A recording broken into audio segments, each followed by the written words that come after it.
প্রথমে 4-5টি আয়াত তেলাওয়াত করেছি।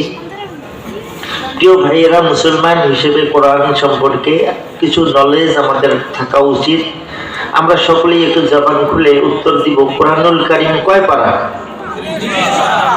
কোরআনুল কারীম কয় পারা? 30 পারা। এই 30 পারা কোরআনুল কারীমে কয়টি সূরা রয়েছে?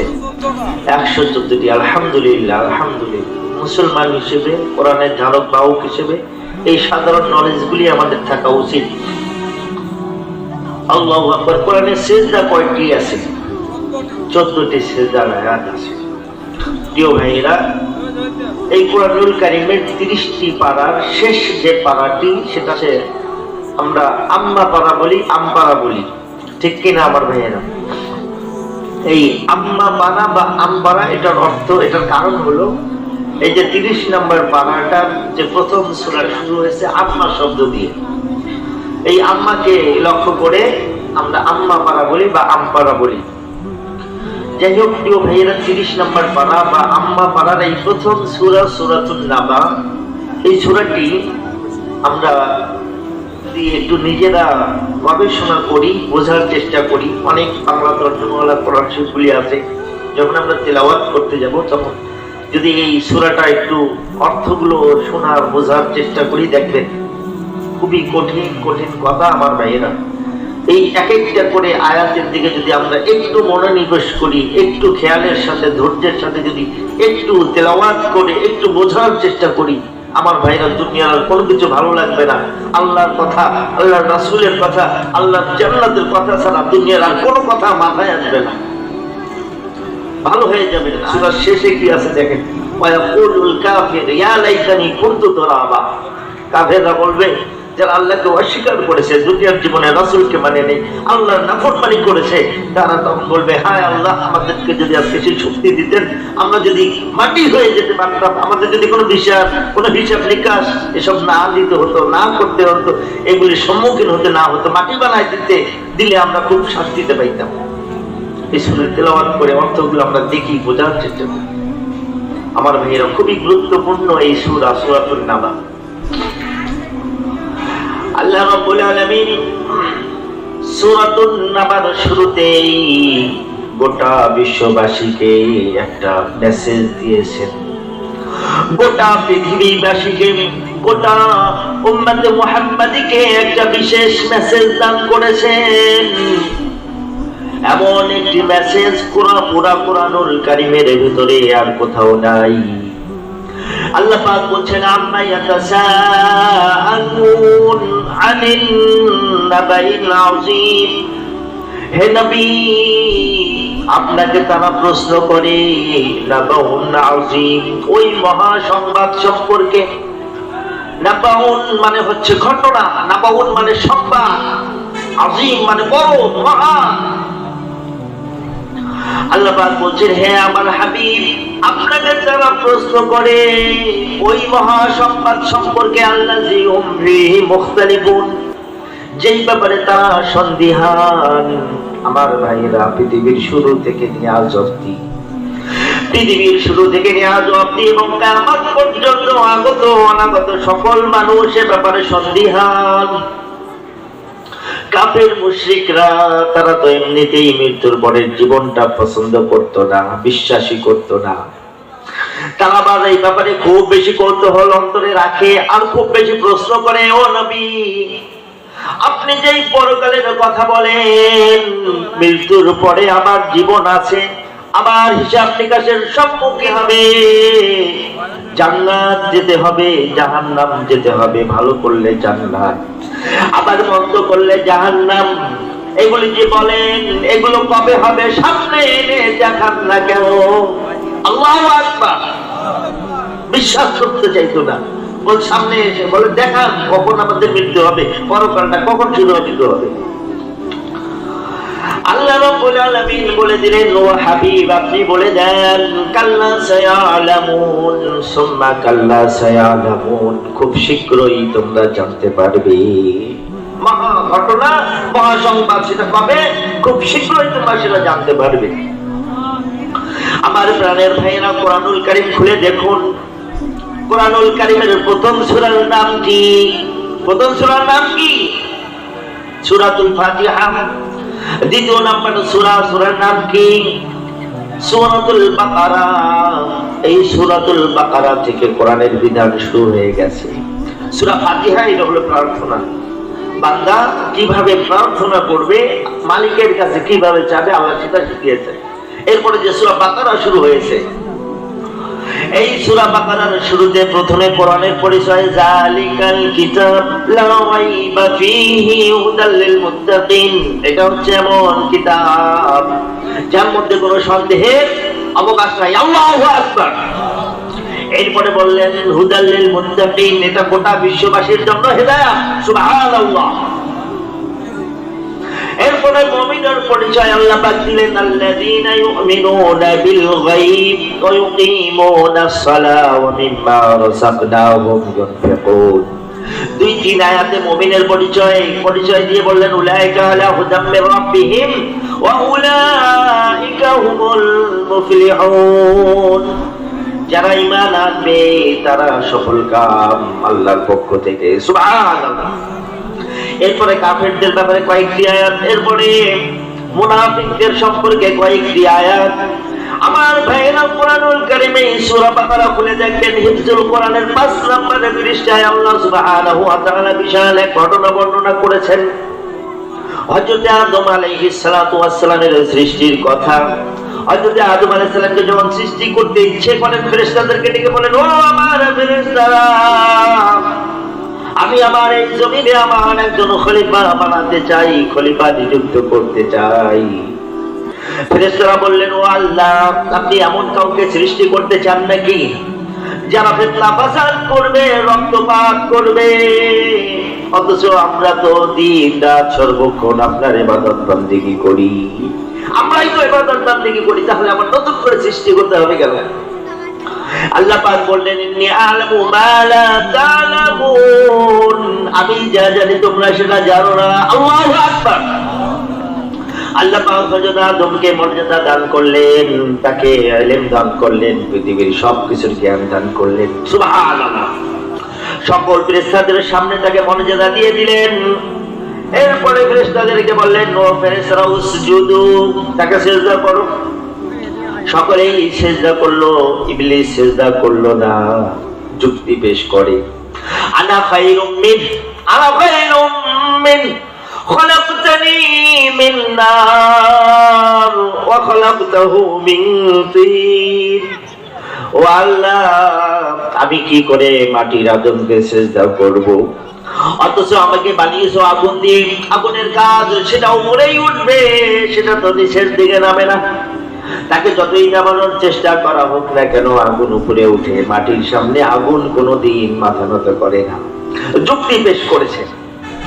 আল্লাহ রাব্বুল আলামিন অর্ডার করছেন, আল্লাহর অর্ডারের প্রতি সম্মান রাখে নাই, বরং তার সামনে যুক্তি পেশ করেছে। আল্লাহ বললেন, ফাখরুজ মিনহা ফাইন্নাকা রাজিম, বের হয়ে যা, এখানে থাকার মর্যাদা তুই হারিয়ে ফেলেছি। মিশাল ইবলিস আল্লাহ রাব্বুল আলামিনের সাথে চ্যালেঞ্জ ছুড়ে দিলেন। মিশাল ইবলিস তখন বলল, লাআতিয়ান্নাহুম মিন বাইনি আইদিহিম ওয়া মিন খালফিহিম ওয়া আন আইমানিহিম ওয়া আন শামাইলিহিম।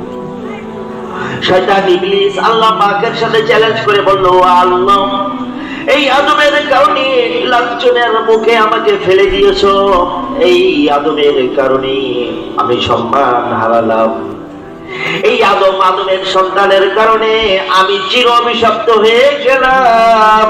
ও আল্লাহ, আমি আপনার সামনে চ্যালেঞ্জ করছি, আমি এই আদমের সামনে থেকে আসবো, পিছনে থেকে আক্রমণ করবো, ডানে থেকে আসবো, বামে থেকে আসবো, লা তাজিদু আকসারাহুম শাকিরিন, অকৃতজ্ঞ বেশিরভাগ পাবেন, এগুলোকে দিয়ে জাহান্নাম ভরে দেব আপনার।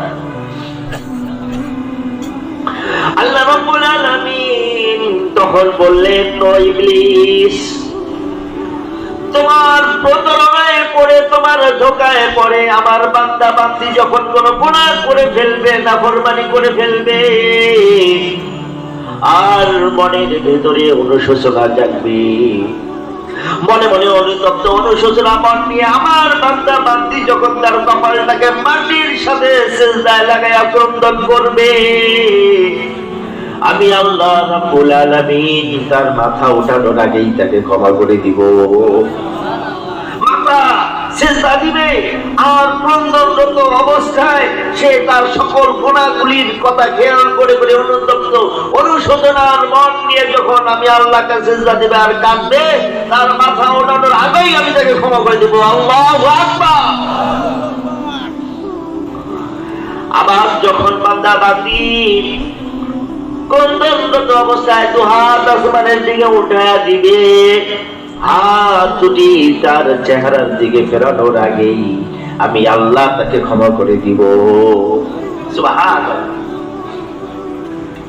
আমার ভাইরা, এই যে বিশাল এক ঘটনা কোরআনে বর্ণিত হয়েছে, হযরত আদম আলাইহিস সালাতু ওয়াস সালামের সৃষ্টির কথা।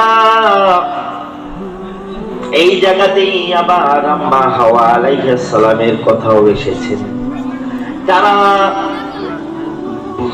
ফুল ফল বৃক্ষ আল্লাহ পাকের নিষিদ্ধ গাছের ফল খাওয়ার কারণে জান্নাত থেকে বের হওয়ার ঘটনা, দুনিয়ায় এসে কেঁদে কেঁদে বেরিয়েছেন, তওবা কামনা করেছেন, তওবা কবুল হয়েছে। এই যে বিশাল বড় একটা ঘটনা একদম কোরআনের শুরুতেই আলোচিত হয়েছে, আল্লাহ পাক আলোচনা করেছেন।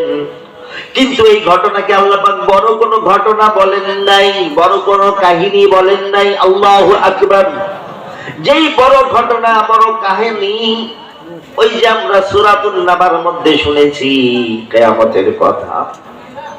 কিয়ামত অনুষ্ঠিত হবে, প্রত্যেকটা মানুষ আল্লাহর সামনে দণ্ডায়মান হবে এবং দুনিয়ার জীবনের ভালো মন্দের হিসাব দিতে হবে। এটা চিরন্তন সত্য, এটা হচ্ছে মহা ঘটনা, এটা হচ্ছে মহা সংবাদ। আল্লাহু আকবার। আর বাকি আরো অনেক ঘটনা আল্লাহ পাক বর্ণনা করেছেন, সেগুলোকে বড় ঘটনা বলেন। এই যে ফেরেশতাদের সাথে আদম আলাইহিস সালামের বিশাল লম্বা ইতিহাস, এটা কেউ বড় ঘটনা বলেন নাই। আমার প্রাণের ভাইরা, আমরা হযরত নূহ আলাইহিস সালাতু ওয়াস সালামের ইতিহাস শুনে থাকি। হযরত নূহ আলাইহিস সালাতু ওয়াস সালাম যার সময়ে মহাপ্লাবন হয়ে গোটা দুনিয়াটাকে আল্লাহ ডুবাইয়া দিলেন। বিশাল বড় ইতিহাস। বাবার সামনে সন্তান ডুবে, বাবার সামনে স্বামীর সামনে স্ত্রী ডুবে যায়, গোটা এলাকা ডুবে যায়, মহা ঘটনা। হযরত নূহ আলাইহিস সালাতু ওয়াস সালাম বললেন, ইন্নাবনি মিন আহলি, ও আমার রব, এটা আমার ছেলে, একে কি ক্ষমা করা যায় না? আল্লাহু আকবার। আল্লাহ রাব্বুল আলামিন বললেন, যারা কাফের, যারা মুশরিক, যারা আমার নাফরমানি করে, যারা আমার রাসূলের সুন্নাহ মতো চলে না, যারা আমার দেয়া পথ অনুসরণ করে না, নাফরমানির জীবন যাপন করে, তাদের জন্য আপনি দোয়া করবেন না? আল্লাহু আকবার। আমার ভাইয়ের, আল্লাহর দলে থাকতে হবে, রাসূলের দলে থাকতে হবে, তাহলে দোয়া পাবো, অন্যদের দোয়া পাবো না। আল্লাহ পাক নিষেধ করে দিলেন, ও নূহ, আপনি কারোর জন্য দোয়া করতে পারেন না যারা আমি আল্লাহকে মানে না, যারা আমি আল্লাহর অস্বীকার করে, আমি আল্লাহর নাফরমানি করে, তাদের জন্য আপনি দোয়া করবেন না, সে দোয়া আমি কবুল করতে পারবো না। আল্লাহ রাব্বুল আলামিন যখন মহাপ্লাবন দিলেন, নূহ আলাইহিস সালাতু ওয়াস সালাম বলছেন, ইয়া বুনাইয়া আরকাম মা'না ওয়ালা তাকুম মাল কাফিরিন। নূহ আলাইহিস সালাতু ওয়াস সালাম বললেন, হে ছেলে, আমাদের সাথে আসো, কাফেরদের সাথে যেও না, কাফেরদের সঙ্গী হয়ো না। আল্লাহু আকবার। আল্লাহ রাব্বুল আলামিনের নবী নূহ আলাইহিস সালাতু ওয়াস সালাম যখন এই কথা বলছেন, সন্তান তখন বলে, এই যে পাহাড়গুলি দেখছেন, উঁচু উঁচু পাহাড়, আর আমার বীরত্বের ব্যাপারে আপনার তো পুরোপুরি জানা আছে, আমি এই পাহাড়ের উপরে উঠে যাব, আপনার এই মহাপ্লাবন আমার কিছুই ক্ষতি করতে পারবে না। নাউযুবিল্লাহি মিন যালিক।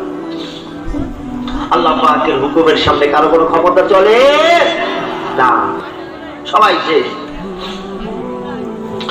আমার ভাইয়েরা, কুরআনুল কারীমের এই যে বিশাল এক ঘটনা, এই ঘটনাকেও আল্লাহ রাব্বুল আলামিন বড় কোনো ঘটনা বলেন নাই। হযরত ইব্রাহিম আলাইহিস সালাতু ওয়াস সালামের কথা শুনি, হযরত ইব্রাহিম আলাইহিস সালাতু ওয়াস সালামের ঘটনা আমরা শুনে থাকি। যখন তিনি তাওহীদের উপরে ঈমান আনলেন, এক আল্লাহর উপরে ঈমান আনলেন, এক আল্লাহর উপরে অবিচল বিশ্বাসের কথা, আস্থার কথা যখন মানুষকে দাওয়াত দিতে লাগলেন, তখন তার পরিবার তার শত্রু হয়ে গেল, তার সমাজ তার শত্রু হয়ে গেল, গোটা দেশ তার শত্রু হয়ে গেল। কিন্তু এক মুহূর্তের জন্য তাওহীদের দাওয়াত দেওয়া থেকে বিরত হয়ে যান নাই, এক মুহূর্তের জন্য তাওহীদ ছেড়ে দেন নাই, তাওহীদের উপরে প্রতিষ্ঠিত ছিলেন, তাওহীদের উপরে মানুষদেরকে দাওয়াত দিয়েছেন। এমন অবস্থায় গোটা দেশ যখন তার বিরুদ্ধে চলে গেল, নমরুদ তার জন্য বিশাল অগ্নিকুণ্ডের ব্যবস্থা করলো, বিশাল অগ্নিকুণ্ডের আয়োজন করে সেখানে তাকে নিক্ষেপ করা হলো। অগ্নিকুণ্ডের মধ্যে নিক্ষেপ হয়ে গেলেন। হযরত ইব্রাহিম আলাইহিস সালাতু ওয়াস সালাম অগ্নিকুণ্ডের মধ্যে জ্বলবেন, এমন অবস্থা সৃষ্টি হয়েছে, গোটা আসমান জমিন থেমে গেছে। কি ভয়ানক পরিস্থিতি, কি বেদনাদায়ক ঘটনা। নিজের বাবা মায়ের সামনে সন্তানকে আগুনে পড়তে হলো, নিজের ভাই বোনের সামনে, নিজের চাচা চাচির সামনে, নিজের ফুফা ফুফুর সামনে, নিজের পরিবার, নিজের সমাজের লোকজনের সামনে অগ্নিকুণ্ডের মধ্যে নিক্ষেপ হতে হলো। কেউ তার জন্য কোনো দয়া করে না, কেউ তার জন্য কোনো মায়া করে না। আল্লাহু আকবার। গোটা দুনিয়া থেমে গেছে, আসমান জমিন সব কিছু চেয়ে রয়েছে। আল্লাহর খলিলের কি হালত আমার ভাইরা, গোটা সৃষ্টিকুল কায়নাত থমকে গেল। ফেরেশতারা পর্যন্ত আল্লাহ রাব্বুল আলামিনের কাছে গিয়ে বলে, আল্লাহ এমন ইতিহাস তো সহ্য করা যায় না, এমন অবস্থা তো সহ্য করা যায় না। তোমার উপরে ঈমান আনার কারণে তার উপরেই জুলুম।